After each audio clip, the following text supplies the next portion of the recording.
তোমার বাড়ির কাজের ছেলেটা তো ভেরি হ্যান্ডসাম। ও কাজের ছেলে না, এটা আমার হাজবেন্ড। এটা তোমার হাজবেন্ড? ওয়েট ওয়েট ওয়েট, এ তোমার হাজবেন্ড? এ তো আমাদের বাড়িতে সিকিউরিটি গার্ডের কাজ করে।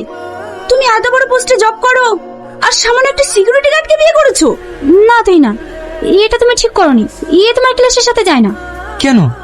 আপনাদের চোখে বুঝি সিকিউরিটি গার্ডরা মানুষ না? যারা জব করে মোটা টাকা বেতন পায় তারাই বুঝি মানুষ? What nonsense, what you mean? Mind your language. দুটো ইংরেজিতে কথা বললে তাকে ভদ্রলোক বলে না। বাড়িতে এসেছেন, আপনারা আমার অতিথি। আমি চাই না আপনাদের কোনো অসম্মান হোক। ছি তুহিনা ছি। আগে যদি জানতাম তুমি আমাদের দেখে এইভাবে অপমান করবে তাহলে আমরা কখনোই আসতাম না। আমরা এখন আসছি। প্লিজ ওর কথা কিছু মনে করো না, অল্প করে কিছু খেয়ে যাও। আজ তোমাদের বাড়িতে যে অপমানিত হলাম, এতে আমাদের পেট ভরে গেছে। আর হ্যাঁ, আজ রাহুল সন্ধ্যায় পার্টি দিচ্ছে।